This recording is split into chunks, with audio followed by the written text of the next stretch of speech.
بسم اللہ الرحمن الرحیم۔ شروع اللہ کے نام سے جو بڑا مہربان اور نہایت ہی رحم کرنے والا ہے۔ رمضان المبارک کا آج 18واں روزہ ہے، 2024 کا سال ہے۔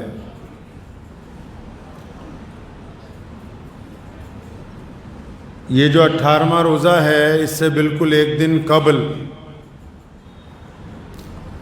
17 رمضان المبارک کا جو دن گزرا، وہ پوری دنیا میں تاریخ کے اندر ایک منفرد حیثیت رکھتا ہے۔ 17 رمضان المبارک کا ذکر اگر نہ ہو اسلام میں، 17 رمضان المبارک کے اگر واقعات اپنے بچوں کو، آنے والی نسلوں کو اگر نہ یاد دلائے جائیں،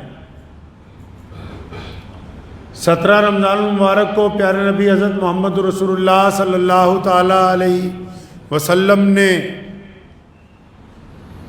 جن روایات کا انعقاد کیا ہے، ان کے بغیر کلمہ لا الہ الا اللہ محمد رسول اللہ صلی اللہ علیہ وسلم کی تفسیر مکمل نہیں ہوتی۔ اس کے معنی، اس کا مفہوم اپنے معیار تک نہیں پہنچتا ہے۔ تاریخ میں اگر دیکھیں گے تو اتہاس نے 17 رمضان المبارک کو جنگ بدر کا نام دیا اور قرآن پاک نے یوم فرقان کا نام دیا۔ 17 رمضان المبارک وہ دن ہیں جب بدر کی تپتی ہوئی ریت کے اوپر سخت گرم کے ہواؤں کے درمیان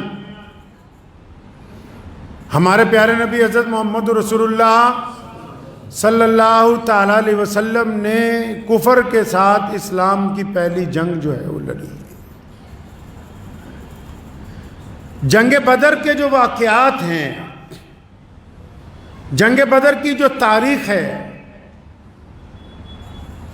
صرف اسلامی لحاظ سے نہیں، دنیاوی لحاظ سے بھی جنگ بدر دنیا کی تمام جنگوں میں اہمیت رکھتی ہے۔ کیوں؟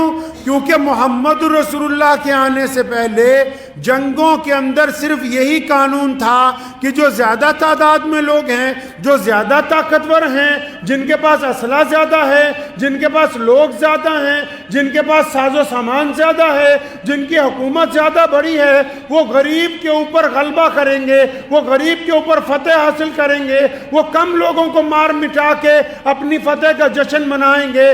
جنگ بدر وہ پہلا معرکہ ہے اس دنیا میں جب یہ بات طے ہو گئی کہ اب صرف طاقت والے نہیں جیت سکتے، اللہ کی مدد اگر کسی کے ساتھ آ جائے تو کمزور لوگ بھی فتح حاصل کر سکتے ہیں۔ دنیاوی لحاظ سے بھی اس جنگ نے لوگوں کو حوصلہ دیا، غریبوں کو، مظلوموں کو، صرف مسلمانوں کے نہیں، پوری دنیا کے لوگوں کو حوصلہ دیا کہ کیا ہو گیا کہ تم کمزور ہو، کیا ہوا؟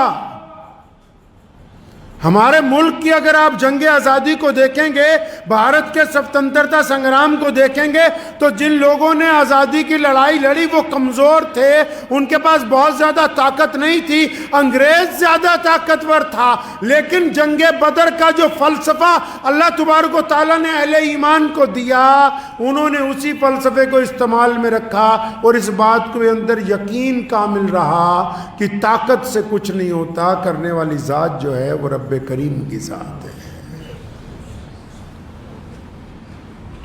جنگ بدر کفار مکہ کی حسد کی علامت ہے۔ آپ کو پتہ ہے پیارے پیغمبر حضرت محمد صاحب صلی اللہ علیہ وسلم مکہ سے جب مدینے آ گئے، جب مدینے میں آ کے رہنے لگے، مدینے میں مسلمان اپنا کام کار کرنے لگے، تب بھی جو مکے کے بڑے بڑے چودھری تھے، ابو جہل تھا، عتبہ تھا، ولید تھا، بالخصوص اس امت کا فرعون ابو جہل، اس کی چھاتی میں آگ لگی ہوئی تھی کہ نعوذ باللہ کس طرح میں ان کو ختم کروں۔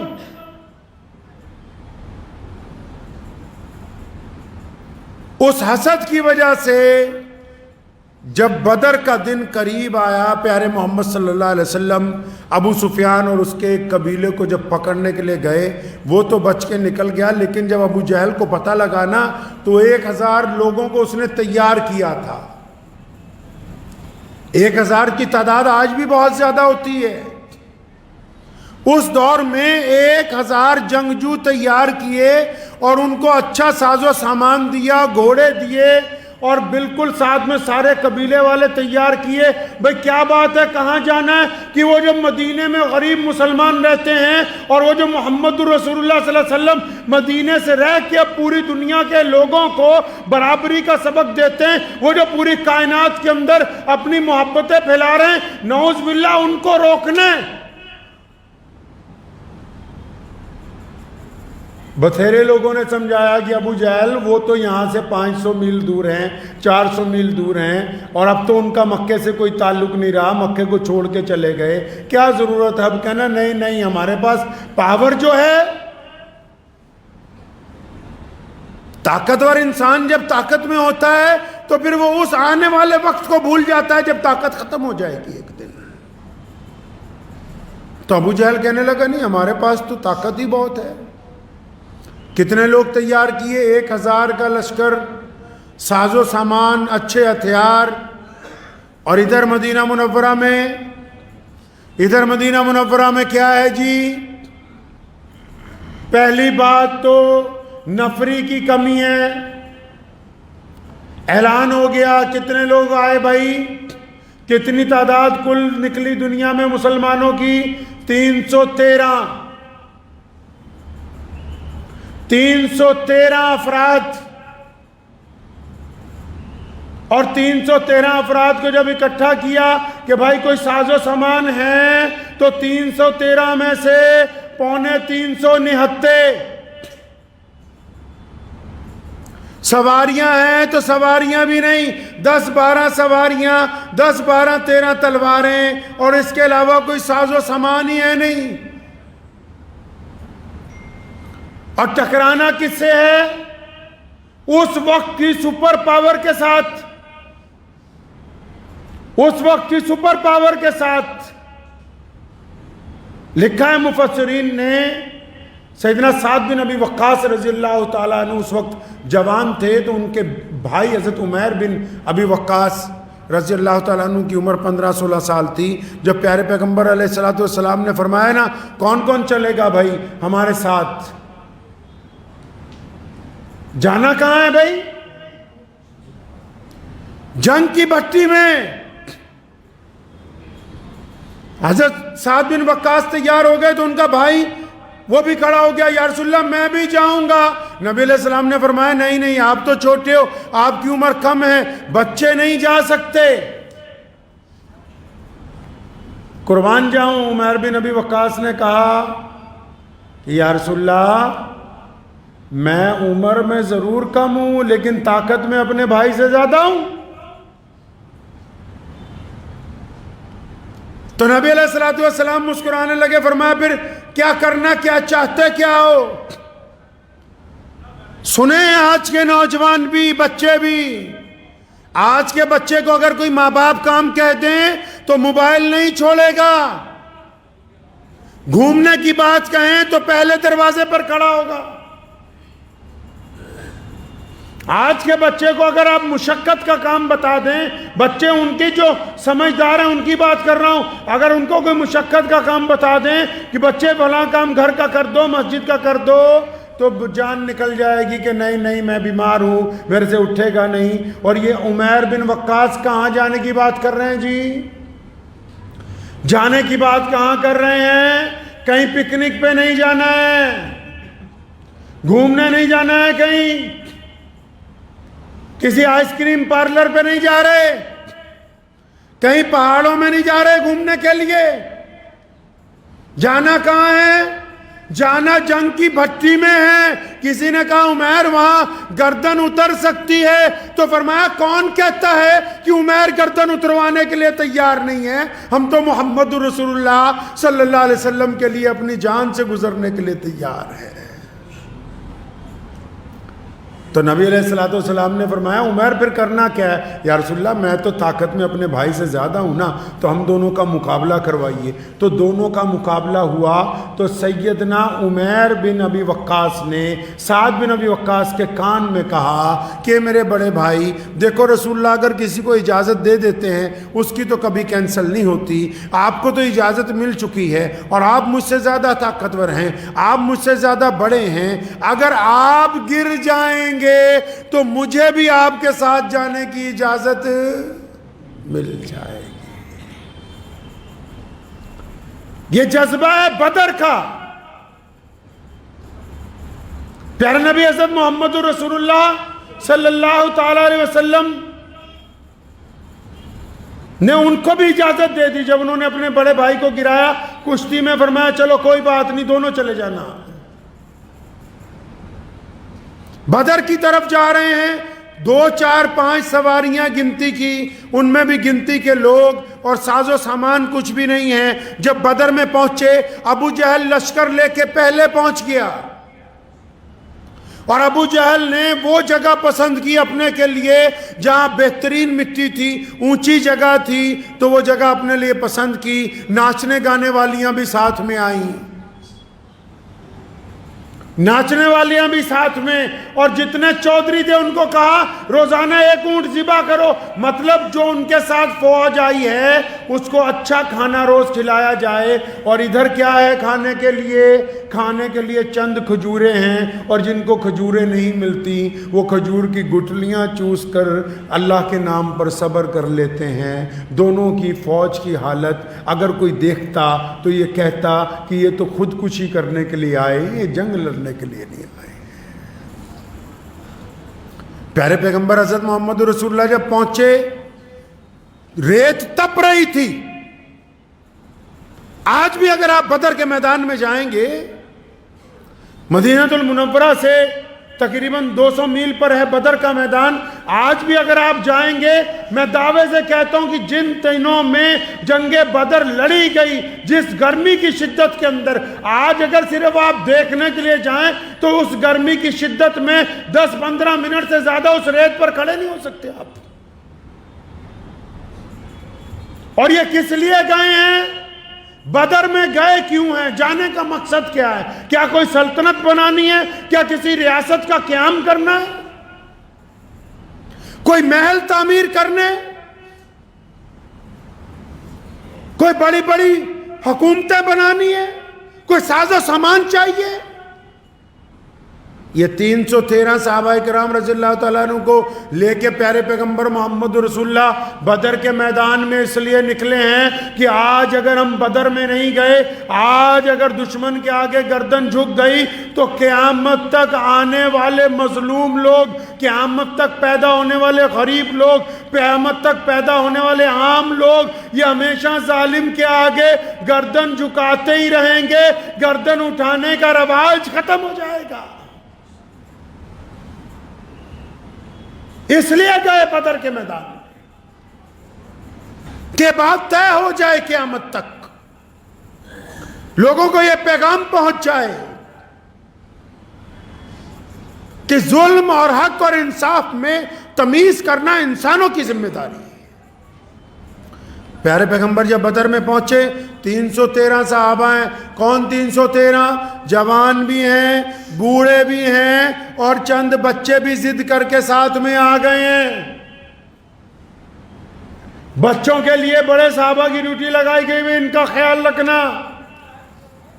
اور جب پہنچے, صحابہ فرماتے ہیں کہ ریت ایسی تپ رہی تھی زمین نے اللہ کے آگے اپنی جھولی پھیلا دی. اے مولا کریم تیرا پیارا پیغمبر، تیرے محبوب پیغمبر، وہ جن کے لیے آپ نے کائنات کو بنایا ہے اور وہ جن کے پیروں کو بوسہ دینا جبریل امین اپنے لیے عزت کی بات سمجھتے ہوں، زمین نے اللہ تعالیٰ کے آگے فریاد کر دی کہ اللہ تیرے پیارے پیغمبر مجھ پر آ گئے، میں تو بہت زیادہ تپ رہی ہوں، مجھے ان کے آگے شرمندہ نہ ہونے دیجئے گا.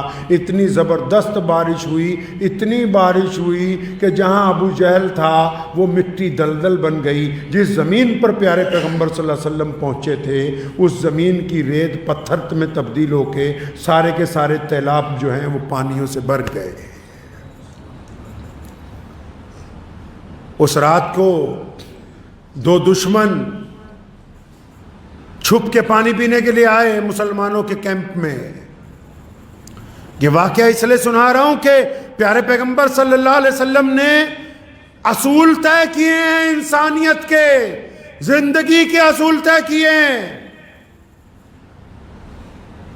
جنگ کا مطلب یہ نہیں ہوتا کہ ظلم کیا جائے، جنگ کا مطلب یہ نہیں ہوتا کہ کسی بیٹی پر ہاتھ ڈال دیا جائے، جنگ کا مطلب یہ نہیں ہوتا کہ کسی کے گھر کو جلا دیا جائے، جنگ کا مطلب یہ نہیں ہوتا کہ کسی کے بچوں کو قتل کر دیا جائے. پیارے پیغمبر صلی اللہ علیہ وسلم کو آ کے پہرے داروں نے کہا یا رسول اللہ دشمن کے کچھ لوگ ہمارے تالاب میں سے پانی پی رہے ہیں، تاکہ ان کو پکڑ لیا جائے، مار دیا جائے. نبی علیہ السلام نے روک دیا، فرمایا کوئی بات نہیں، چاہے دشمن ہیں، کیونکہ پیاسا ہے، ہمارے علاقے میں پانی پینے آ گیا تو ہم اس کو ماریں گے نہیں. یہ روایتیں طے کی ہیں ہمارے پیارے پیغمبر محمد الرسول اللہ صلی اللہ علیہ وسلم نے. یہ یہودیوں اور عیسائیوں نے یہ بات کہی کہ جو جنگ ہے یہ دھوکہ ہے اور جنگ میں سب جائز ہے. انہوں نے کہا کہ جنگ اور عشق میں سب کچھ جائز ہے. یہ اسلام نے کہا کائنات میں آنے کے بعد کہ جنگ میں اور عشق میں سب کچھ جائز نہیں ہے. عشق میں بغیر نکاح کے بلاత్کار ہوگا، زنا ہوگا، اور جنگ میں اگر کسی کے اوپر ظلم کرو گے تو وہ آتنکواد کہلوائے گا، جنگ نہیں کہا جا سکتا اس کو. یہ اسلام نے قوانین طے کیے. ایک آئیڈیل میدان جنگ میں بھی پیارے پیغمبر نے آئیڈیل پیش کر دیا کہ ہم اپنے اصولوں کے لیے آئے ہیں. حکم بھی دیا صحابہ کرام کو، ایک بار نہیں متعدد مرتبہ. جب بھی کوئی اسلامی لشکر گیا فرمایا کھیتیوں کا دھیان رکھنا، یہ نہ ہو کہ تم غصے میں آ کے کسی کے کھیتوں کو آگ لگا دو. فرمایا لوگوں کی بیٹیوں کا، بہنوں کا، ان کی ماؤں کا، ان کے بچوں کا، ان کے بوڑھوں کا، فرمایا غیر مسلموں کی عبادت گاہوں کا خیال رکھنا، کیونکہ جنگ کا مطلب یہ نہیں ہوتا کہ آپ دوسرے کے اوپر ظلم کریں. جنگ صرف حق اور انصاف کے لیے لڑی جاتی ہے، اور جب فتح ہو جاتی ہے تو فتح کرنے والا انسان دوسرے پر رحم کرتا ہے، ظلم نہیں کرتا ہے. جنگ بدر کی رات کا ایک بڑا خوبصورت واقعہ مفسرین نے لکھا ہے. فتح تو اس جنگ میں مسلمانوں کو اللہ تعالیٰ نے عطا فرمائی. ایک خوبصورت واقعہ ذہن میں آ گیا، وہ سناؤں آپ کو، آپ کا ایمان تازہ ہو جائے گا. جب جنگ ہونی تھی نا تو پرانے دور میں تو وردیاں نہیں ہوتی تھیں کہ یہ دیش فلاں دیش کی ہے، فلاں دیش کی فوج ہے. اکثر لوگ ایک جیسے ہی کپڑے پہنتے تھے. تو ابو جہل نے محفل سجائی، ناچنے والیاں بلائیں، شراب کے ڈھول کھلوا دیے گئے. اس دوران میں اس نے مخبر بلائے دو اپنے جاسوسوں کو کہا کہ صبح ہم نے جنگ لڑنی ہے یہ مدینے والوں سے، جا کے دیکھ کے تو آؤ ان کی تیاری کیسی، کیسا دشمن کے پاس ساز و سامان ہے، کیسے گھوڑے ہیں ان کے پاس، کیسی تلواریں ان کے پاس، کیسے نیزے ہیں، کتنے لوگ ہیں یہ، تاکہ صبح کو اسی کے مطابق ہم ان کے اوپر حملہ آور ہوں گے. اب وہ گئے جاسوس دو، وہ مسلمانوں جیسا بھیس بنا کے چلے گئے. مدینہ منورہ کہ جو فوج پیارے پیغمبر محمد رسول اللہ صلی اللہ علیہ وسلم کے جو صحابہ نے جہاں پڑاؤ ڈالا ہوا تھا وہ چلے گئے وہاں. اب ایک نکڑ سے شروع ہوئے دیکھنے کے لیے کہ بھی ان کے پاس کیا ہے. ایک نکڑ سے دوسری نکڑ تک 20 لوگوں کو ملے بھی, باتیں بھی ہوئیں, سب کچھ دیکھ لیا. دیکھنے کے بعد واپس ابو جہل کے پاس پہنچے تو ابو جہل کو انہوں نے جو رپورٹ پیش کی وہ آپ کو بتانا چاہتا ہوں. انہوں نے ابو جہل کو کہا کہ ہم تو دیکھا ہے محمد رسول اللہ کی فوج کو 313 لوگ ہیں, اکثر کے پاس کھانے کے لیے کچھ نہیں, 313 نہتے ہیں, 15 16 17 تلواریں ہیں بس, 40 50 بڈھے ہیں ساتھ میں, بچوں کے بھی تعداد ہے 10 15 کی. ہم دیکھ آئے ان کو, ان کے پاس تو گھوڑے بھی مکمل نہیں, گنتی کے گھوڑے ہیں, گنتی کے 2-4 اونٹ ہیں. ابو جہل جب رپورٹ سن رہا تھا نا, رپورٹ سنتے سنتے اس کو جوش آ گیا. اس کے جو باقی بڑے بڑے چودھری وہاں بیٹھے ہوئے تھے وہ مخبر درمیان میں کھڑے ہوئے جاسوس رپورٹ بیان کر رہے کہ یار مسلمان تو کمزور ہیں, بھوکے ہیں, ان کے پاس تلواریں نہیں, گھوڑے نہیں, ساز و سامان نہیں, ان کے پاس تیر انداز نہیں, ان کی تعداد 313 ہے, ان میں بوڑھے بھی ہیں, ان میں بچے بھی ہیں.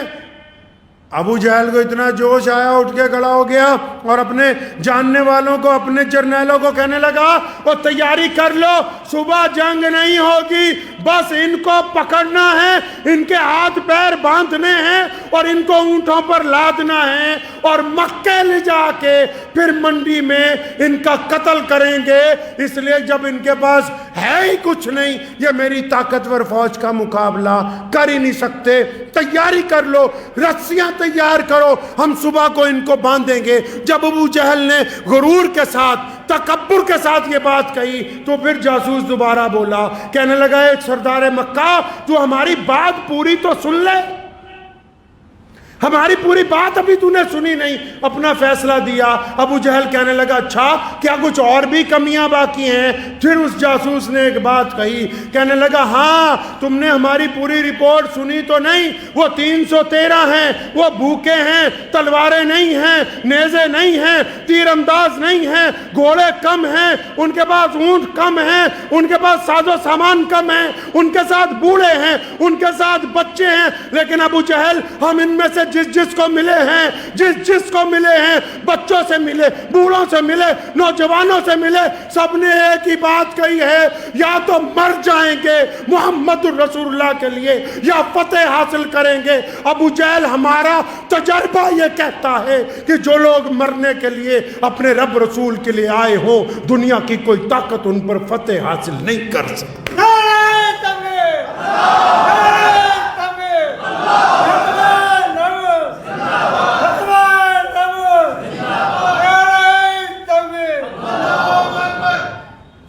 ہمارا تجربہ ہے کہ جو لوگ اپنے رب اور رسول کے لیے قربانی دینے آئے ہوں, اور پھر بدر میں دکھایا, اور بدر میں یہ طے ہو گئی بات کہ ساز و سامان سے فتح نہیں ہوگی, فتح اس کی ہوگی جس کے ساتھ اللہ کی ذات ہے. آپ کو پتہ ہے پیارے پیغمبر نے بدر کی رات میں دعا مانگی تھی کہ یا اللہ میں 313 کو لے کے آج تیرے میدان میں اتر آیا ہوں, اور دشمن زیادہ ہے, ساز و سامان زیادہ ہے, طاقت زیادہ ہے, یا اللہ تو بھی جان لے کہ اگر آج ہم 313 ختم ہو گئے تو دنیا میں تیرا نام لینے والا کوئی باقی نہیں بچے گا. پھر اللہ نے کیا کہا, اللہ نے کیا کہا کہ میرے محبوب غم نہ کیجئے, مدد آ رہی ہے, مدد آ رہی ہے. وہ فرشتے جو ناز و نیاز میں ہی بنے, وہ فرشتے جو صرف جنت کی ہوائیں ہی کھاتے ہیں, وہ فرشتے جن کے جسم روحوں کی طرح ہیں، وہ فرشتے جنہوں نے کبھی گرم بھٹی کو قریب سے نہیں دیکھا، وہ فرشتے جن کا سردار جبریل امین کو بنایا گیا، اللہ نے ان کو حکم دے دیا کہ چلو اب میرے محبوب کے ساتھ اب تم بھی میدان جنگ میں اترو گے، کیونکہ میں نے اپنے محبوب سے وعدہ کر رکھا ہے کہ آپ کو شکست نہیں ہونے دی جائے گی۔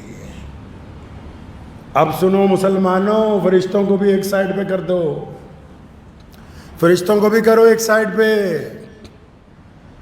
جب پیارے پیغمبر نے دعا مانگی نا، اللہ کی طرف سے مدد آنے لگی، جبریل امین کو خود بھیجا، پہلے 1000 فرشتے، پھر 2000 فرشتے، 5000، نہیں مانے پیارے پیغمبر، فرمایا میرے رب، فرمایا میرے محبوب، تو نے تو وعدہ کیا تھا کہ میں تیرے ساتھ خود آؤں گا، فرشتوں کی ضرورت نہیں ہے۔ فرمایا آپ نے تو وعدہ کیا تھا کہ میں خود آؤں گا تمہارے ساتھ۔ پھر اللہ نے اپنے محبوب کو کہہ بھی دیا کہ اچھا میرے محبوب آپ نکلیں، میں آپ کے ساتھ ہوں، اور یاد رکھو دنیا کے انسانوں، جس کے ساتھ اس کا رب آ جائے پھر دنیا کی کوئی طاقت اسے شکست نہیں دے سکتی ہے۔ بدر اس بات کی علامت ہے، لا الہ الا اللہ کی، یعنی جنہوں نے صرف ایک رب پر، ایک اللہ پر، ایک ایشور پر، ایک خدا پر جنہوں نے یقین کیا، وہ فتح یاب ہوں گے، چاہے وہ تعداد میں کم ہو، چاہے وہ ساز و سامان میں کم ہو، چاہے وہ روپے دولت میں کم ہو، چاہے وہ صحت کے اعتبار سے کمزور ہوں۔ اور پھر جو بدر کے بعد احد کی لڑائی ہوئی، وہاں کلمہ مکمل ہوتا ہے محمد رسول اللہ۔ آپ کو پتہ ہے کہ کلمہ لا الہ الا اللہ محمد رسول اللہ، جنگ بدر اور جنگ احد ان دونوں کلمے کی مظہر ہیں۔ جنگ بدر میں یہ طے ہوا کہ اللہ کی اگر پورا یقین ہوگا تو فتح ہوگی، اور جنگ احد میں ذرا سا کہنا نہیں مانا، پہاڑی سے پیچھے ہٹ گئے تھے، شدید نقصان اٹھانا پڑا۔ یہ طے ہوا کہ محمد رسول اللہ کی اطاعت ہوگی تبھی فتح ہو سکتی ہے، اگر رسول اللہ کی اطاعت سے ذرا سا دائیں بائیں ہو جاؤ گے تو فتح نہیں ہوگی۔ علامہ منصور صاحب بجنوری رحمۃ اللہ علیہ فرمایا کرتے تھے کہ جنگ احد، جنگ بدر اور جنگ احد لا الہ الا اللہ محمد رسول اللہ کی مظہر ہیں، تفسیر ہیں یہ اصل میں کلمے کی تکمیل ہوئی ہے ان دونوں جگہ پہ، سمجھایا گیا ہے۔ اور پھر بدر کے دن جب رسول اللہ کو اللہ تعالیٰ نے فتح دے دی، آسان نہیں تھی۔ مولا علی کرم اللہ وجہ جیسا شیر خدا یہ کہتا ہے کہ جب جنگ کی بھٹی پوری شدت پر تھی اور جب لوگ لڑتے لڑتے تھک جاتے تھے، اگر ہمیں کہیں پناہ ملتی تھی تو ہم پیارے پیغمبر صلی اللہ علیہ وسلم کے پیچھے جا کے کھڑے ہوتے تھے۔ محمد رسول اللہ نے اس میں یہ بھی طے کیا کہ جب حالات بگڑ جائیں، جب حالات ناسازگار ہو جائیں، جب کبھی جنگ کا وقت آ جائے، جب کبھی مصیبت آ جائے، جب کبھی پریشانی آ جائے، تو دنیا کی حکومتوں نے یہ طے کیا تھا کہ جب دکھ کا وقت ہوگا تو حکمران اور بادشاہ اور جو بڑے بڑے لڑانے والے ہوں گے وہ پیچھے ہوں گے۔ پیارے پیغمبر نے یہ نیا اصول طے کیا کہ جب دکھ کا وقت ہوگا، جنگ کا وقت ہوگا، حالات کی ناسازگاری ہوگی تو محمد رسول اللہ سب سے آگے تھے۔ یہ روایت بھی پیارے پیغمبر نے ادا کی کہ تم سمجھتے ہو کہ لوگوں کو مرواؤ، خود گھر پہ بیٹھے رہو، اگر حق اور انصاف کے لیے جانا ہے تو خود سب سے پہلے آگے جانا ہوگا۔ جنگ بدر صرف جنگ نہیں ہے، وہ اعلیٰ روایتوں کی امین ہے، جس میں بیٹیوں کو عزت دی گئی، جس میں ظلم کو روکا گیا، جس میں ظالم کے دانت کھٹے کیے گئے، جس میں دولت کی لالچ نہیں ہے۔ اور یہ پوری دنیا میں جتنے بھی مسلمان ہیں آج کائنات کے اندر جو بڑی عزت کے ساتھ، محبت کے ساتھ لطف اٹھا رہے ہیں اپنی زندگی کا، یہ جو طواف ہوتا ہے نا بیت اللہ میں جو طواف ہوتا ہے نا 24 گھنٹے، آپ جائیں، اللہ تعالیٰ آپ کو لے جائے، کتنا مزہ آتا ہے طواف میں۔ اور یہ جو ہم پیارے پیغمبر حضرت محمد رسول اللہ صلی اللہ علیہ وسلم کی مسجد میں جا کے نماز ادا کرتے ہیں، پیارے پیغمبر علیہ السلام کو سلام پیش کرتے ہیں، یہ جو ہم بیٹھے ہوئے ہیں مسجد میں ابھی، یہ جو پوری کائنات میں اذانیں ہو رہی ہیں، یہ جو کروڑوں مدرسوں میں قرآن پڑھا جاتا ہے، سنا جاتا ہے، یہ جو لاکھوں حافظ مصلی محراب سنا رہے ہیں، دل کی تختی پر لکھ کے لے جاؤ، اگر بدر کے میدان میں اہل اسلام فتح حاصل نہیں کرتے تو آج ہم نماز جمعہ کی نماز ادا نہیں کر سکتے تھے۔ یہ بدر کی برکتیں ہیں کہ پوری کائنات میں اللہ تبارک و تعالیٰ نے مسلمانوں کو عزت عطا فرمائی، یہ بدر کی فتح کی برکتیں ہیں، یہ اس دور کی برکتیں ہیں جب محمد رسول اللہ صلی اللہ علیہ وسلم نے یہ طے کیا، ہاں کہ غریب سر جھکا کے نہ جیے، سر اٹھا کے جیے۔ آج بھی آپ دیکھیں، بہت سارے مسلمان اکثر پوچھتے ہیں ہمیں جب فلسطین کی بات آتی ہے، کچھ بڑی بڑی حکومتیں ہیں جی، کچھ کر دی نہیں پئی، حکومتیں جو مسلمانوں کی ہیں ان سے کیا ہو سکتا ہے؟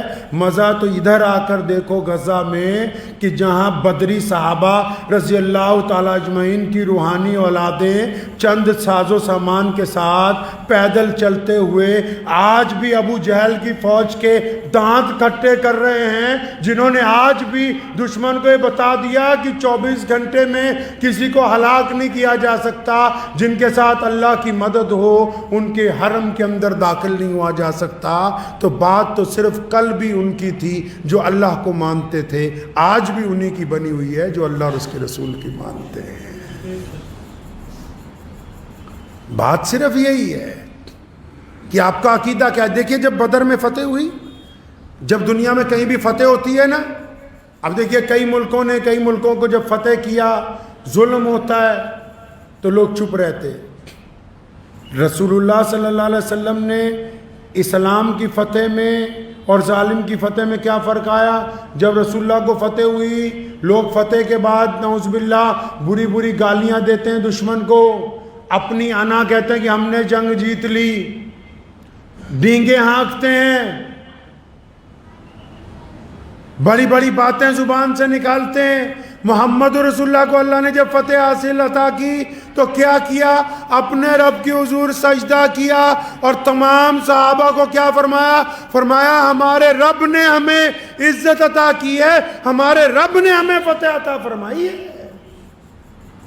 اگر ہمارا رب نہ چاہتا تو ہم فتح یاب نہیں ہو سکتے تھے۔